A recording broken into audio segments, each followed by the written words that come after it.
Hello my friends, welcome to another video. Gabriel here, you're watching Gavo, and today we are making a first impressions video with the iPhone 7 Plus. It's been exactly 24 hours since I purchased and activated my iPhone 7 Plus. This is the 32GB black matte model, which is very rare to find in the stores, and it took me a while to finally get it. So it won't gonna be a very long video. As I said, I've been using it for only 24 hours, so I just want to give you some first impressions about the device. How does it feel, how well does it work, what do I like and what I don't like. And to be honest with you, from the beginning I want to say that I haven't found anything about this device to dislike. It's all about good things in this video. But as I said, and I repeat myself, these are my initial impressions. So things may change after 1 month when I'm gonna give you my full review about the iPhone 7 Plus. So a new device from Apple running iOS 10, and I have to say that it's an excellent device. Build quality, as always, is premium. In terms of design, nothing really changed, with the exception of the antenna bands that are integrated in the shell, and also now we get a dual camera on the back of the device. We get a new home button. We no longer have the spring button that we had on the older models, which was very annoying for me, mainly because it would eventually break, and also because it was collecting a lot of dust. It was pretty much very difficult to clean and so on. Now we have a new Taptic engine which simulates the feel of a real, if you want, home button, like on the older models, but now everything is made out of one piece of glass, which is integrated in the display, if you want. And I have to say that it works excellent. I had no issues adapting to this new home button. It took me 5 seconds to use it normally and to actually love it. It gives a lot of feedback to the user.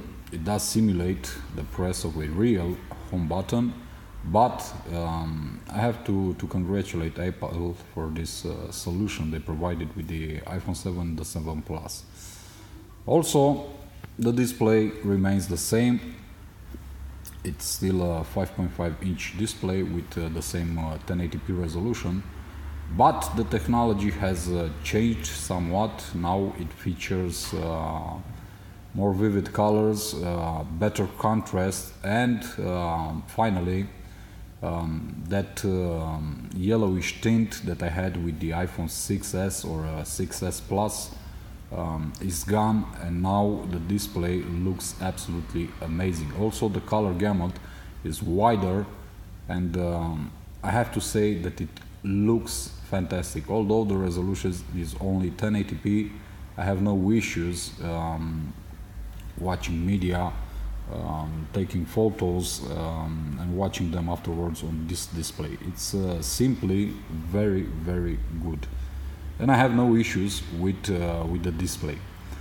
Another new feature, and for the matter long-awaited one, is the inclusion of 2 stereo speakers. Apple has provided the same solution as HTC with their latest model, the HTC 10. So we have one speaker right here, and we have one embedded in the earpiece. The audio is excellent. It's powerful, it's clear, it has lots of bass, but one thing to say, it isn't, as they said in the keynote, 2 times louder than it was on the previous models. It is loud, it's very good, it's great actually, but Apple, stop lying. It isn't 2 times louder. Another thing, another novelty if you want, is the IP67 water and dust proof, if you want, certification. So now you can submerge your iPhone into water for about 30 minutes and to depths up to 1.5 meter. So it's a really neat feature that's been available on the market for a couple of years already.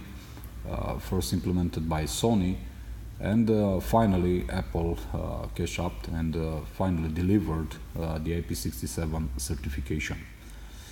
The other novelties are of course the cameras. We now get a 7 megapixel front-facing camera which shoots 1080p videos, and on the back we have a dual camera, 12 megapixel in resolution, with optical image stabilization and 2 times optical zoom. I haven't tested the camera enough, but from the small amount of pictures that I took and videos, I have to say that the results are indeed better than they were with the iPhone 6s or the 6s Plus. Better quality overall, better low light performance, and although I don't really use zoom in my images, I do like the fact that now I have the possibility to use 2 times optical image zoom. So inside we get of course a new processor, and this time around we talk about the A10 Fusion chip, which it's a premiere because it's a quad-core CPU with 3 gigabytes of RAM. So another novelty in the Apple lineup is a quad-core CPU on a smartphone clocked at 2.34 gigahertz, and I have to say that the device simply flies. It's amazing how fast it is. It's amazing how well it runs. I haven't seen any type of lag. I haven't had any freezings or reboots and forced closing, if you want, like I get on my Nexus 6P, which by the way it's recording this video. So in terms of speed, in terms of benchmarks also, this device is the best on the market right now. Let me open Geekbench because I took some benchmarks yesterday.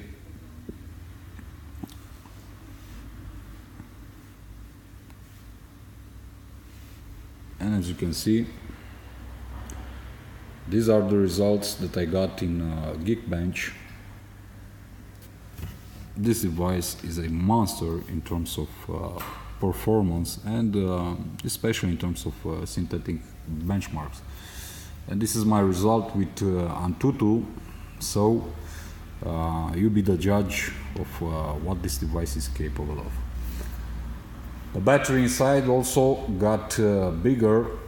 Now we have a 2900 mAh battery compared to the 6S Plus that had a 2750 mAh battery. So battery life, from what I've noticed, is pretty much incredible. This is the best word to describe the battery performance of the iPhone 7 Plus. Incredible. I honestly consider the Plus series from Apple to be the best smartphones in terms of battery endurance on the market, and I honestly think that nothing compares to them. Very, very good. As I said, I only used it for 24 hours, but yesterday I was trying to kill the battery and I was really pushing to kill the battery in order to put my device to charging overnight, in order for me to have a full battery in the morning. As you can see, I have 87% battery life on my 7 Plus, so I unplugged it this morning. I have no low power mode enabled, and I've been using the device since I unplugged it, and these are my stats right now. So 2 hours of screen on time with only 13% of battery consumed. Excellent battery life. I was getting with the 6S Plus about 9 to 11 hours of screen on time and at least 1.5 days of usage.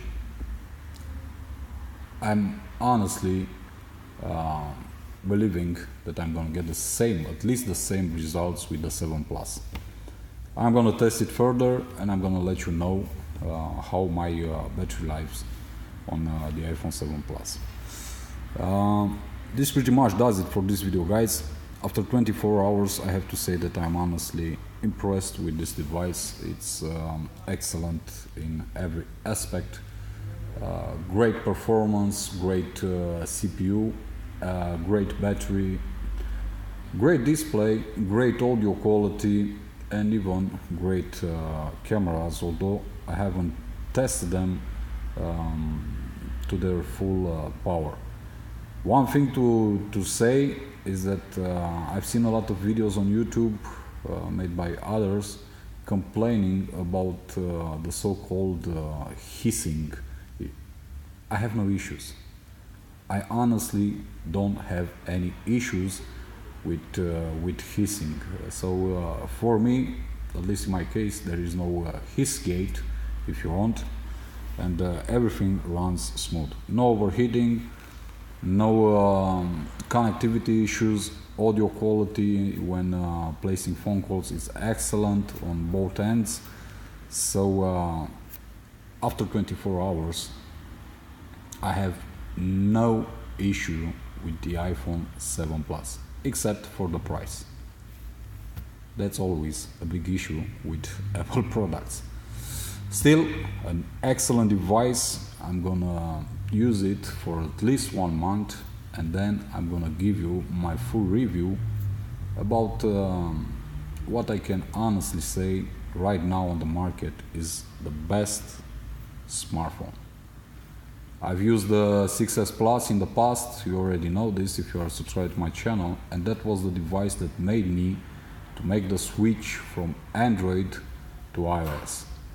That was the device that convinced me, so I'm more than happy to let you know or to tell you that I have no regrets about switching to iOS.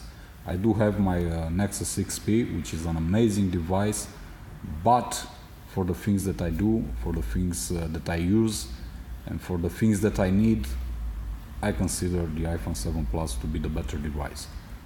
I'm gonna make some camera comparisons between these two devices, mainly because the Nexus 6P, in my honest opinion, has the best camera on any Android smartphone on the market right now, and I'm really curious how the iPhone 7 Plus stands against the Nexus 6P. But those are videos that I'm gonna make in the following weeks, so stay tuned to my channel and let me know what you think about the iPhone 7 Plus, or why not about the Nexus 6P.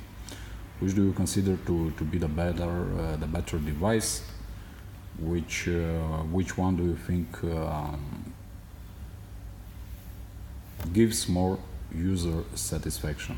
In my honest opinion, both devices are excellent, but still the iPhone 7 Plus is better. Thank you for watching this video. See you in the next one. Until then, be good, be safe. Your friend Gabriel sign out. Peace.